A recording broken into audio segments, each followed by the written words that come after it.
Okay. Hi, my name is Erin Durham, My name is Aaron Hamilton.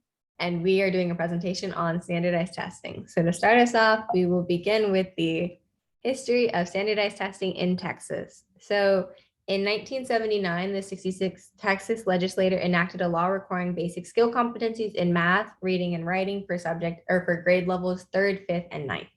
And so the first variation of this assessment came in 1980 with the Texas Assessment of Basic Skills, TABS exam, and it was to assess the minimum skills in math, reading, and writing. And then in 1986, the Texas Educational Assessment of Minimum Skills, the teens exam emerged, and it was the first statewide assessment that students had to take in order to be eligible to receive a high school diploma. And then in 1990, the Texas Assessment of Academic Skills exam was created, and this test shifted from a minimum skill standpoint to an academic skill. And the test followed math, reading, and writing, but the grade levels were now 3rd, 5th, 7th, 9th, and 11th, and it was taken during the fall quarter. And then in 1993, the test shifted to being taken in the spring.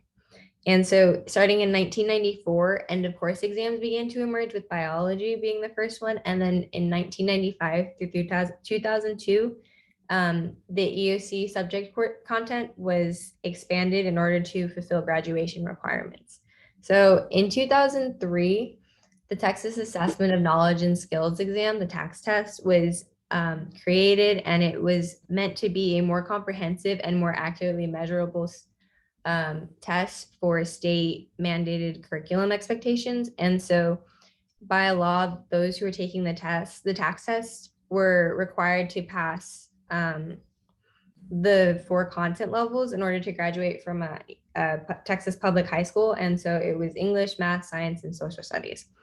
And so our final test that has been created and we still use was created in 2011, and it's the STAR exam, the State of Texas Assessment of Academic Readiness. And the grade levels are 3rd through 8th, and they have the same subject matters as the TAKS, but in the high school level, the STARs were going to start replacing the EOC exams. And so today, in today's classroom, we still continue to use the STAR exam, except for the fact that now the writing STAR has been eliminated for 4th and 7th grade, and the optional Algebra 2 and English 3 EOCs have been eliminated. And so the STAR exam is currently going through a major redesign and is being field tested this spring. And so it will be officially incorporated into Texas public schools for the 2022 and 2023 academic year. So some of the changes include things like redesigning the multiple choice questions. So they'll be starting to include things like drop down, drag, or matching. They'll be doing things like hot text, in which you can highlight specific pieces of text to answer a question. Another thing is the prioritizing of the cross-curricular passages so that you're able to encourage more interdisciplinary material, so that students are able to learn about topics on the test that they study in other classes and not just that one specific study area. And then the third redesign is that it will include all tests will include some form of writing aspect. And so we get to the impact on students, teachers, and parents. The impact on students is shown through the short-term and long-term benefits of taking class time to actually prepare for these standardized tests. So these standardized tests, the research that I'm using or the study that I'm using is based on AP exams, SAT, ACT, essentially college prep tests. So the short-term benefit is undeniable. Obviously, taking class time to prepare for a standardized test like an AP exam works. However, it's shown that these same students that take an AP exam maybe get 3 or 4s, but then go on to take calculus 1, 2, or 3, and at a university, that same information, that same benefit is not shown in the same individuals. So this is actually a disservice to the students. The point of preparation or point of exams is to show what they know and how that will reflect what they do in the future. It's not doing anything for them in the future. It does show what they can do right now, but doesn't do anything long-term. That's an impact that it has on students. What it has on teachers is now teachers have to take time out of their personal lives to differentiate instruction in the classroom. Meaning, like in the new test that they're developing that has more writing in all the content areas, students that struggle in writing are going to now struggle in every content area. That is not the same, right? That means that some people will have an advantage over these students.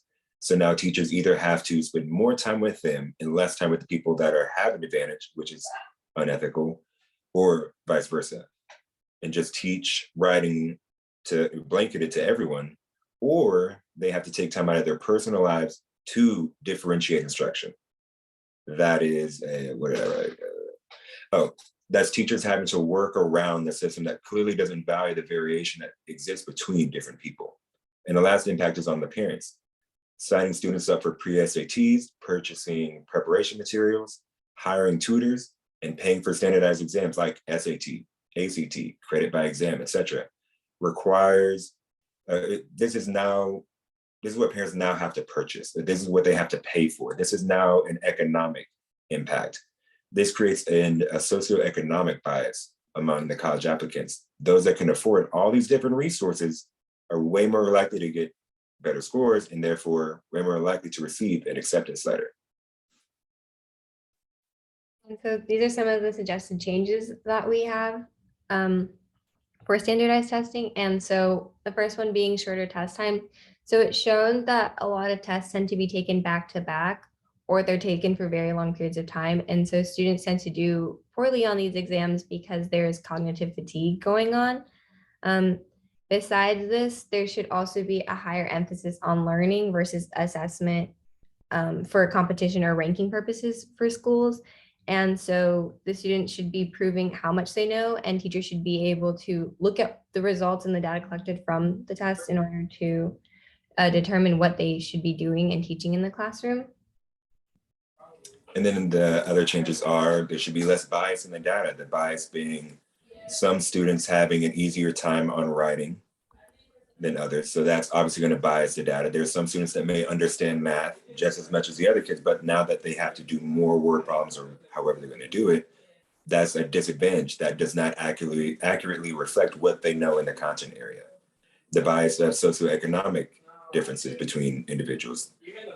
This is also biasing, it creates a bias in the data. So now this data is not accurately representing what the students actually know, what the future American citizens actually know. The next one is designing a test to reflect what we want them to know. What do they need to know for these college courses, for the degrees that are important at the time that they're going to be in college or by the time they graduate? What do we need them to know if they want to go to a second year? What do we need them to know if they want to work in an oil field? What do they actually need to know? Does everyone need to know how to be a journalist? The last one is decreasing the value we place on standardized testing in determining a person's future.